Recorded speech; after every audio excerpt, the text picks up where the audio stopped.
পশ্চিমবঙ্গের একটি খুবই আদর্শ গ্রাম। সেই গ্রামে বিভিন্ন জাতির, বিভিন্ন বর্ণের মানুষ মিলেমিশে খুব সুন্দরভাবে বসবাস করে। নিমাইশীল সেই গ্রামের একজন বাসিন্দা। আজ আমরা দেখব নিমাইশীল ও তার পরিবারের ভুনা খিচুড়ির স্বাদ। চলুন তাহলে শুরু করা যাক। কি আর বলবো, ওই ডেঙ্গি মেয়েটার কোনো খোঁজ নাই, আর ওই আসলো তার বাবা এখন কোনো বাজার সদাই আনে নাই। কি বা রান্না করব কিছুই তো আমি বুঝতেছি না। এই লোকটা যে কি করে। কি গো জোরমা, তোমার এরকম করছো কেন? আমার সাথে কি হয়েছে? তোমার এত মেজাজ গরম, এত মেজাজ গরম হলে কি করে চলবে আমাদের সংসার? একটু মাথাটা ঠান্ডা করো না প্লিজ। ঘরে যে চাল, ডাল, তেল কিছুই নেই, এ বিষয়ে কি তোমার কোনো খেয়াল আছে? তুমি বেড়াচ্ছ টোটো করে, আর তোমার মেয়ে বেড়াচ্ছে সারা গ্রাম ঢং ঢং করে। তাহলে আমি কি করব? আমি কি বা রান্না করব? আর এখন কি বা খাবার শুনি? দেখি তোমার ওই রাজকুমারী মেয়ে কখন আসে। দুই মায়পুতি বসেই থাকো, কি আর করবা? তুমি ওই চিড়া আর মুড়ি খেয়েই থাকো। তোমার আর ভালো কিছু খেতে হবে না। তোমার কোনো রোজগার নেই, ভালো কিছু নেই, কিভাবে আমাদের সংসার চলবে তুমি বলো? আর ওই দেখো, ওই যে আসছে তোমার রাজকুমারী কন্যা। দেখো দেখো কোথা থেকে ঘুরে এলো, ভালো করে একটু জিজ্ঞেস করো তো। কি রে জুই, তুই কোথায় ছিলি? তোর কোনো খোঁজ খবর নেই। তোকে আমি সেই কখন থেকে খুঁজেছি। বাড়িতে এত কাজ আমি একা সামলাবো, আর তুই এত বড় হয়েছিস, এখন তুই খালি এদিকে ওদিকে ঘুরঘুর করবি। এখন তো সংসারে কাজ করতে। হ্যাঁ মা, আমি একটু গেছিলাম লতাদের বাড়িতে, অনেকদিন লতার সাথে দেখা হয় না। গিয়ে দেখলাম ওরা কত কিছু রান্নার আয়োজন করছে, ভুনা খিচুড়ি, মাংস, ডিম, কত কিছু। দেখে তো আমার ভালো লাগলো না মা। শোন রে মাজুই, তুই টেনশন করিস না, আমি দেখছি তোর জন্য কি করতে পারি। আমি যাব একটু পরে বাজারের দিকে, আর এই বৃষ্টির দিনে অবশ্যই মোনা কচুরি খুব মজার হবে। বাইরে যে আবহাওয়া, মনে হচ্ছে খুব বৃষ্টি আসবে। তুই টেনশন করিস না, দেখি আমি পারি কিনা। তা জানি ওই ভুনা খিচুড়িতে কি এমন স্বাদ আছে যা সবাই খাওয়ার জন্য এত পাগল। দেখে তো আমারও লোভ হলো। আমি কি খেতে পারবো এই ভুনা খিচুড়ি? কি রে জুই, তুই কোথায় যাচ্ছিস এই সন্ধেবেলায়?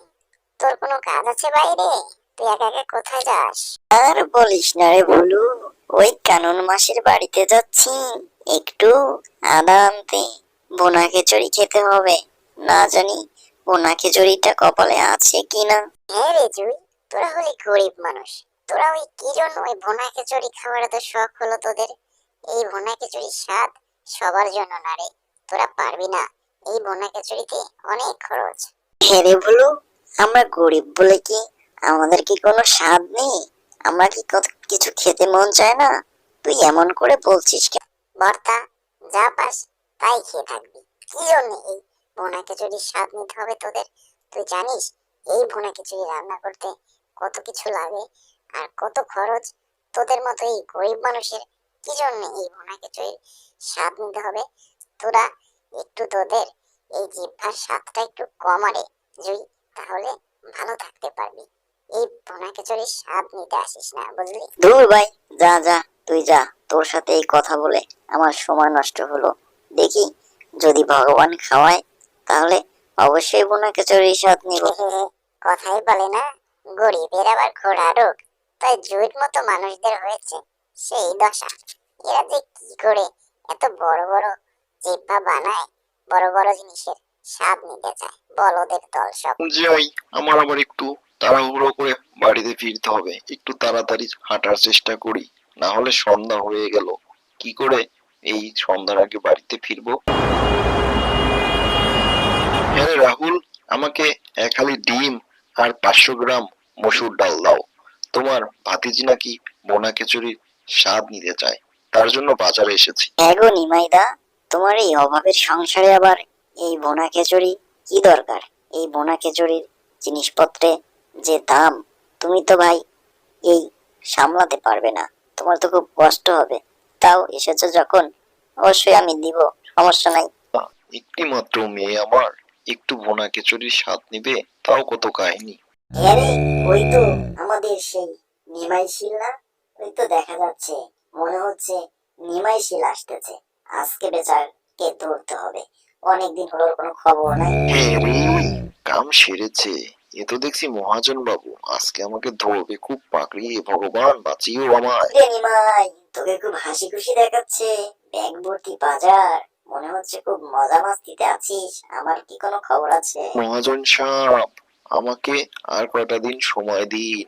আমার মাঠের ধান খুব ভালো ফলন হয়েছে এবার।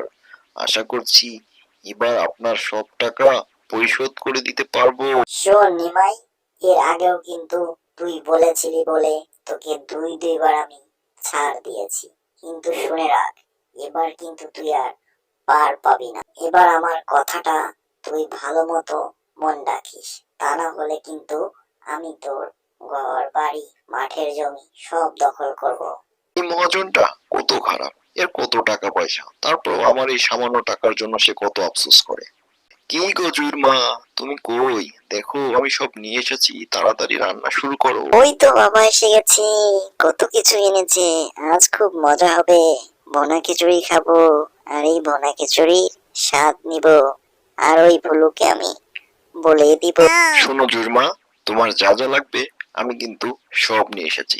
তুমি খুব সুন্দরভাবে মন দিয়ে বোনা খিচুড়ি রান্না করো।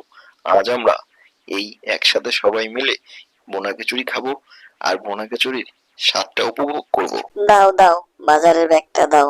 তোমার এই বাবার মেয়ের জন্য আমার হয়েছে যত জ্বালা। খাবা ভুনা খিচুড়ি? এই ভুনা খিচুড়ি রান্না করতেও তো অনেক ঝামেলা, যেমন স্বাদ তেমন ঝামেলাও তো আছে। তাও যখন এনেছো, দাও, আমি গিয়ে তাড়াতাড়ি রান্না শুরু করে দেই। রান্নাটা মনে হচ্ছে এত ভালো হবে, জুই আর জুর বাবা খেয়ে খুব খুশি হবে। আর জুর বাবা সেই আমাদের সেই পুরনো দিনের কথা মনে করিয়ে দিবে। আমি তো মন দিয়ে রান্না করলাম, দেখি কি হয়। ওরা অনেক দিন হলো এই বোনা খিচুড়ি খায় না, জুই তো জীবনে চোখেই দেখেনি। যাই হোক, সব হয়ে গেল, তাড়াতাড়ি কি গো, তোমাদের বাপ বেটির ভুনা খিচুড়ির স্বাদ কেমন লাগছে? কত শখ করে খাওয়ার জন্য কত কিছু করলা, এখন কি অবস্থা তোমাদের? কি খেয়ে খুব মজা পাচ্ছো, তাই না? কি আর বলবো জুইর মা, এ তো বোনা খিচুড়ি নয়, এ যেন অমৃত। কিরে জুই, তুই কিছু বল না মা, কেমন স্বাদ হয়েছে? হে হে মা, খুব স্বাদ হয়েছে, খুব স্বাদ। মন চাচ্ছে যা আছে সব একবারেই খেয়ে ফেলি। খুব ভালো হয়েছে, তোমাকে অনেক অনেক ধন্যবাদ এই ভুনা খিচুড়ির স্বাদটা আমাকে নেওয়ার সুযোগ করে দেওয়ার জন্য।